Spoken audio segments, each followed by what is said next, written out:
Together Again, a Lakes Funland story, starts with a man about to lose his job when an entity appears in front of him and offers to save his career if he gives up his son, but refuses to elaborate on what that deal actually constitutes. We're then introduced to our main character, Ashley, who is investigating the disappearances of several kids. For this special conclusive project, I've decided to put my dedication, my concentration, and all of my energy into one particular case. Could it be controversial? Yes. Delicate? Of course. Tragic? Unfortunately. But overall, this is one of the most intriguing cases that Montreal and the surrounding area has heard of in the last couple Is of that years, Dwight with Schrute? very little information available on it. On October 11th, 1990, Martin Calcott, Joshua Felwick, and Wendy Gribble disappeared at night under mysterious circumstances after they had left their homes without prior notice. The three of them, presumably at the same hour, headed to unknown whereabouts, never to be seen again. And despite this being a case with hardly any information on it and with so much room for conjecture and rumors, I, Ashley Waters, compromised to do everything that is in my power to unveil the secret behind their disappearances, one way or the other. Over and out. It is at this point where we begin the longest phone call section I have ever seen in a FNAF fan game. Alright. First night on the job. Oh, the office is a mess, but it feels like a nice place to work. Oh, someone left a message. Nice. Hello? Hello? Hey, how's my favorite security guard doing, huh? So, are you excited for your first day, Ashley? Not if you are. Just kidding. You know, I feel quite enthusiastic about you working here, so, I'll be recording some tapes for you, to help you get through your first week. And, well, some company wouldn't be so bad, right? I'll tell you, it gets a little stressful. But, hey, you'll do fine, I promise. So, first of all, the security crew is provided with a CCTV monitor that allows you to watch every single room in the location through the cameras, except for those in restricted areas like the lobby or maintenance rooms. You can monitor the whole location without leaving your office. Yeah, cool, right? Lucky you, you won't have to wander around in the middle of the dark with a flashlight. Speaking of which, each camera has a flashlight integrated. We just can't keep the place's lights on all night because that would be a huge waste of power, so, use your flashlight to have a clear view, but always be responsible and do not fool around with it, please. It can run out of battery. By the way, you also have this button in your CCTV panel. By pressing it, you can toggle the vent cams. I'm sure you're probably thinking it's weird that the air ducts have cameras inside. Well, let's just say we had a situation, and, well, we had to install a couple of cameras in there. Listen, there's this other guard who takes the day shift. His name's Michael. You probably encountered him before starting your shift. Well, he used to work during the night before, but he complained about, conditions, and, he's not really the first one. There was this other girl, too, but she chose to quit because one of the animatronics got into the office during her shift and tried to attack her. She left the building with a broken leg. We were really lucky she didn't sue us. Yeah, but hey, I'm not trying to scare you or anything, but Michael said those machines have been a little twitchy lately. We moved him to the day shift because he complained a lot about them moving at night and trying to get into the office and acting aggressively. That honestly gives me the chills. I mean, they get proper maintenance every weekend. There's no reason for them to behave that way. So I think the problem is that the animatronics are only programmed to work during the day and interact normally with the people and the children. And when the night falls and everyone has left, they think whoever is still inside the building must be an intruder. So they use their sensitivity to sound to try to locate you until they get into your office. I don't know, that's the best that comes to my mind. We had to come up with a quick solution, and we installed some speakers around the location and the ventilations. Just push the audio button in a different room if one of them is getting close to your office, okay? That will do for now. Oh, gotta go, sweetheart. Take care. By the way, I packed your pills in your bag, just in case you start feeling anxiety. But remember, no more than 3 pills, okay? Good. I'll pick you up when your shift is over. Remember, 7 a.m. Alright, love you. Bye-bye. What did she just say about the animatronics? Alright, I've heard this one before. I guess it's a practical joke. Alright, let's get serious. Sounds like my job isn't too hard, I hope. I think as the game starts on night 1, it actually has a really great creepy atmosphere in the cameras, although that's quickly lost as the game progresses. This is one of the many fan games where night 1 just sends a single character after you that you just have to lure back in the cameras. It's done in a weirdly large amount of fan games.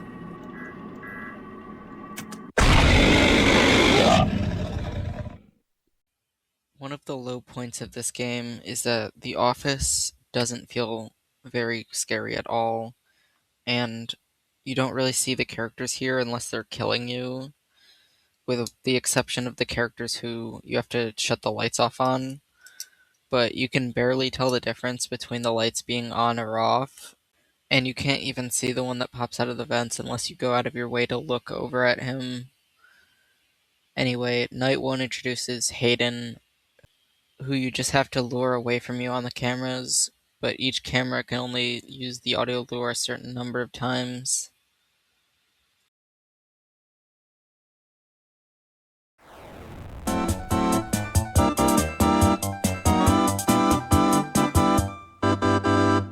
Great.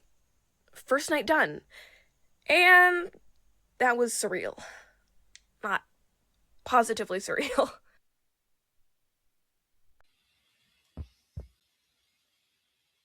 We're then given an 8-bit minigame where Ashley is interviewing completely random people at the park for her investigation before Scott Cawthon from Five Nights at Freddy's tells her that one of the kids went to Lake's Funland right before disappearing. What a surprise. And that he had a strange experience there. Ashley then meets another man who she decides to join forces with to investigate. Alright, second night, and now I am not so excited anymore. Alright, let's hope our shiny friend doesn't leave stage tonight. I wonder if Mom left a message. Oh, of course she did. Hello there, honey. Well done. See? I told you your first night wouldn't be a problem. You did good. Hey, I have an update for you. We did a checking routine to the animatronics earlier this morning. You know, mere protocol thing. We don't really have anything special scheduled for this week. We did a couple of tests and monitored each animatronic's view, and we found something interesting that could be useful for you. Alex and Jonathan, the coyote and rabbit on stage 02, appear to have a particular flaw in common. It looks like their vision glitches in the dark. The image goes all pixelated, so I think you can use that against them. I know you can fool them with the speakers. So my suggestion is, if they ever leave their stage and approach your office, just try shutting down the office's power with a switch on your desk. It's likely they won't see you, or their system's rebooting is another possibility. By the way, now that we're focusing on stage 02, last night I managed to set up the music tape in there to work properly, but I doubt I'll be able to do the same now. Listen, just check that camera every now and then and make sure it's playing, alright? If it ends or if it glitches, whatever, just rewind it and play it again, got it? I spoke to Michael and he said one of them would move if the tape remained stopped. I think that must be Alice. So yeah, be careful and pay attention to that. Alright, I've gotta go and do some paperwork now, but take care. Love you.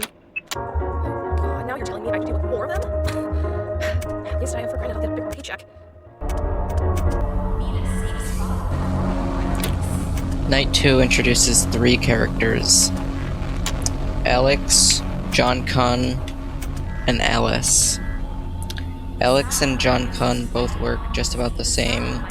They both make their way to the office and make a loud sound where you have to turn the lights off for like 2 seconds to get rid of them. And every time they show up, your panic meter goes up. There's nothing you can actually do to stop them, and the only difference between them is that Alex is a lot faster and goes through the cameras while John Conn goes through the vents. Alice is different from the other two and stays on stage the whole night and plays music, which you have to constantly rewind and unpause.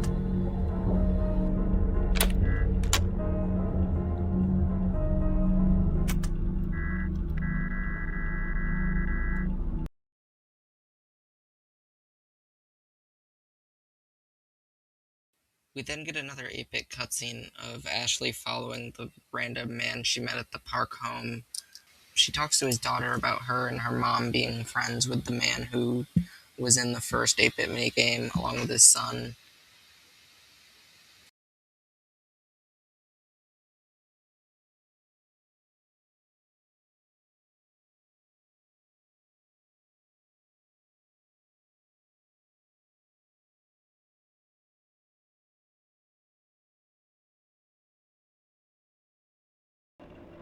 Alright, Wednesday, surprise me. Sheesh, it's getting cold in here. Well, hello there, Ashley. How's everything going? I assume everything's running like clockwork. It's your third night here. Phew.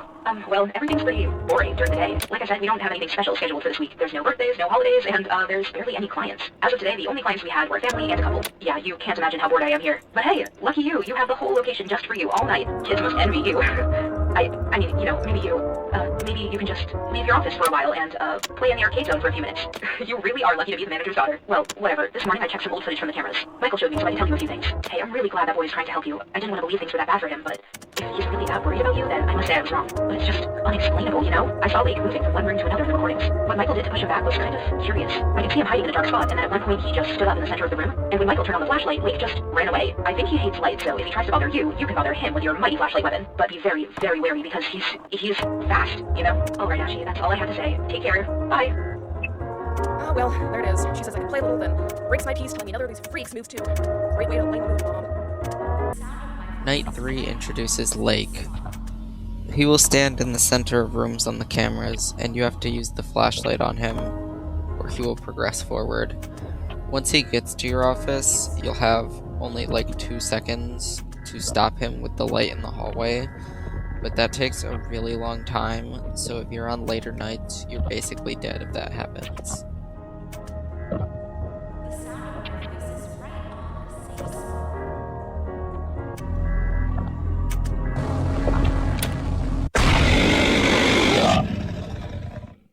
Damn. Ugh, somebody better clean up your bloodstains from my suit before they dry up. Ugh.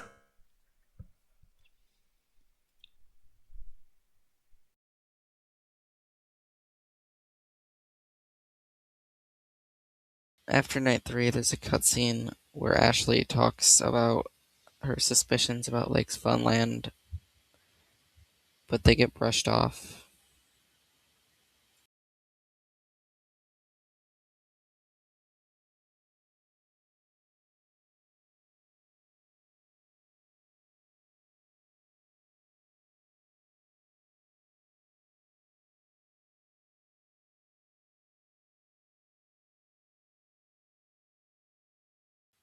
We also get a separate 8-bit minigame which shows Hayden witnessing a child's murder, which is apparently the reason why Hayden attacks you, because apparently he's not possessed in this game, unlike all the other animatronics. And then we get another one of the longest phone calls I've ever seen in a FNAF fan game. Thursday. The more I concentrate myself, the faster I'll get through this bullshit. Let's hear what Mom has to say. Hello. Hey, Ashley, you're doing great there. Night 4. Look, I've been thinking a lot about what Michael has shown me and the things you've told me too. And so I'm checking those recordings right now. There's one that got my attention. You know, Chick the bird, right? Well, I've spotted her inside the ventilations in some of these old recordings. I honestly have no idea of how on earth she could get there, or how she could even leave the stage. As far as I'm aware of, that should be impossible. But hey, the audio player should have some effect on her, I believe. Her vision isn't functional at all. Must have been the incident from 4 years ago. She left the location, and we found her in the back alley in the middle of a snowstorm. Well, I assume the snow damaged some of her circuits, and, it's been impossible for the engineers to get her fixed. No one knows why. You may remember that incident I'm talking about. It was on the newspaper. By the way, that reminded me. I don't want to sound nosy. I mean it, and I'm really sorry if I do. You left some of your notebooks on the table a couple of days ago. I picked them up to put them in your drawer, but, I noticed your notes. You know, that investigation you're doing for school about the missing children and their possible connection to Lorraine's assassination. I mean, you're doing great. It's just that I don't think you'll get anywhere with it. Like, it's been about 4 years since that, and there's barely any information on the case. Whoever you ask will probably lead you to simple rumors. There's a bunch of them out there. I don't know, I'd suggest you find another case. There's plenty of interesting cases you can work on. What about the robberies at the Red Path Museum? That sounds interesting enough. I'm sure you'll get a high grade. Listen, I just think it may not be safe to do an investigation on such a serious case. At least if you're not the professional certified detective, but you do what you think is best. Alright, that's all I had to say. Take care and good night. That was weird. Why would she be so nervous? I mean, I know I'm not working on the least serious case, but that was interesting. Could it be that Darren's suspicions about Mr. Magwood are... No, I'm just imagining stuff. Mom's gotta be worried. That's it. Before making an incredibly half-hearted attempt to get Ashley to stop investigating Lake's Funland, her mother tells her in the phone recording about Chick the Bird, an animatronic with a name so lazy that the game refers to her as Lorraine more often than not. She works exactly like Hayden, except she's much slower and she moves through the vents. On night 4, she's not very aggressive at all, but she's one of the hardest animatronics to deal with on the later nights because of the fact that she's in an entirely different camera system from the other 2 main threats. It's okay.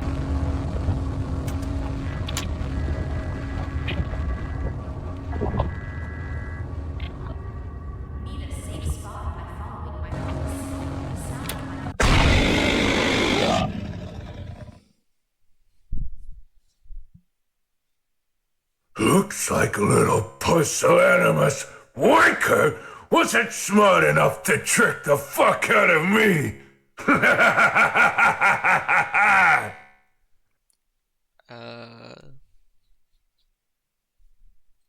Okay, so there's just one random animatronic that swears.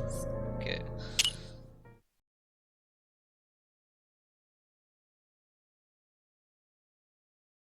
After getting to see Ashley's conversation about cake, We see Harlan get possessed by the demon and turn into an animatronic because he's miserable and wants to take his own life. Harlan is Ashley's childhood friend and the son of the owner of Lakes Funland.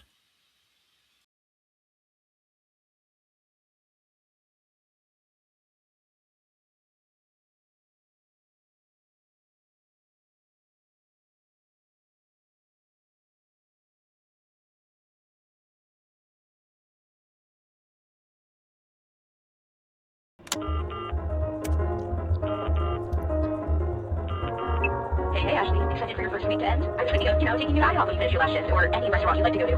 Ashley, look, I'm really sorry for all the inconvenience and the troubles I put you through. And if you don't want to return next week, I can totally understand that. I'm so sorry, honey. I promise you I'll compensate you, okay? Oh, gotta go now. Take care. Love you. Mom, how could I get mad at her? But I think it's better if I don't come back next Monday. Night 5 doesn't add any additional threats, and is pretty much just a slightly harder Night 4.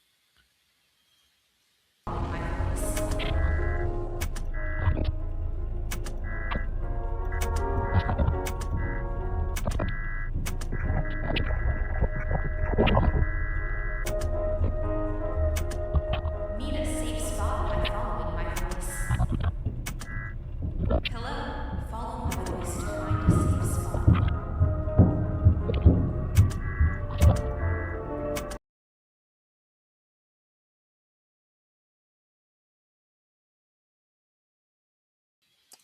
After beating Night 5, you get an 8-bit cutscene of the owner of Lakes Funland accepting a deal with a demon to kill 5 children for him.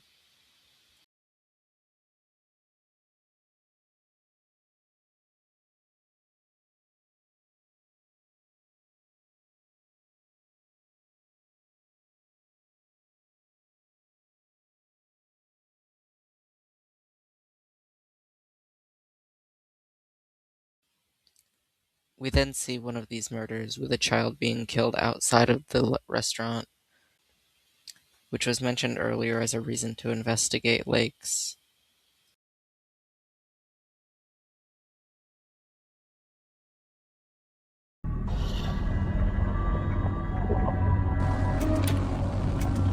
Night 6 also just ramps up the difficulty slightly. However, you can find hidden minigames on nights 3 to 5, and completing all of them will unlock a different ending after beating Night 6. Need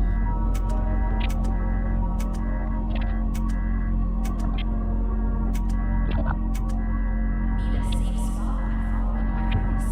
The sound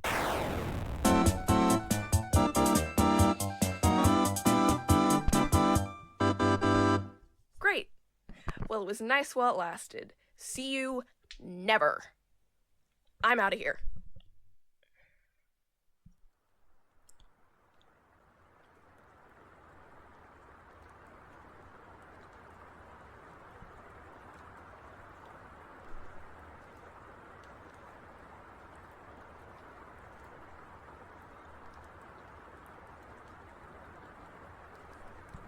I totally forgot there's some other ending.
After beating Night 6 again, we're given a cutscene where Lorraine puts Ashley into a hypnotic trance, like 11 from Stranger Things, and explains to her that it was actually Ashley's mother who killed the children,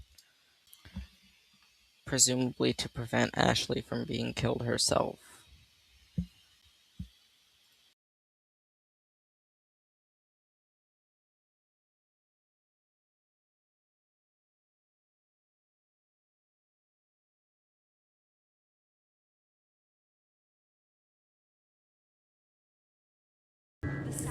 We then have to play night 7, which is again just a slightly harder version of the previous night. But after we beat it, Ashley decides to blow up the entire restaurant.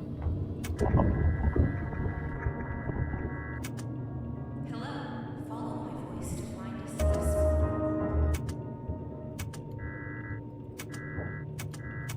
The sound of my voice is right on a safe spot.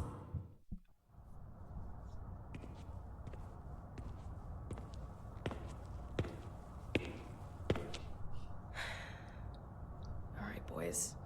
You're all going back home. Good riddance.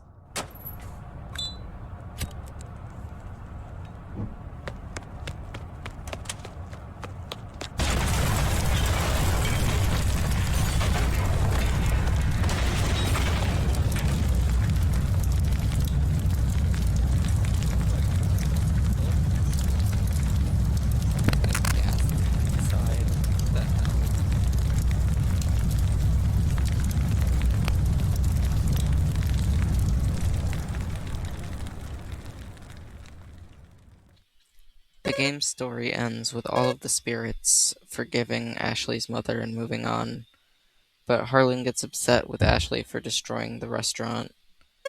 Ashley convinces him to move on, though, by telling him that the afterlife is better, which convinces him pretty quickly.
This is the end of the line. Thanks for playing. We'll see you some other time. Bye. Of course, this game wouldn't be truly complete without a max mode. I only went for regular 620, which is without long nights and allowing yourself to have 3 pills, which is the normal amount. However, there's a harder version of this max mode where the night is 2 extra minutes long and you have no pills, so your panic is at max pretty much the whole night. But I'm not going to play that anytime soon because that's incredibly luck based and just not very fun. This max mode on its own requires you to be a lot more precise with everything you do, and you have to manage all the threats pretty quickly, especially Lorraine, who is the hardest to deal with on this night.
I'm done with the trash over here. That's crazy. What the fuck? I was so close.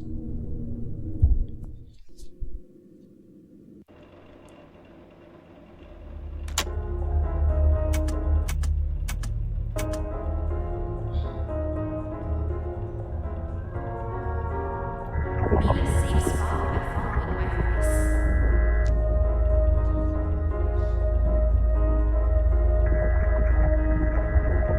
The sound of my voice is right on the safe. The sound of my voice is right on the safe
I really enjoyed this game, and I put it near the top of A tier, right below FNAF 6, because even though there are some issues with it, and there's a lot of things that could be improved, it's very fun when you're playing a balanced night, and the mechanics can be quite stressful, which is a good thing.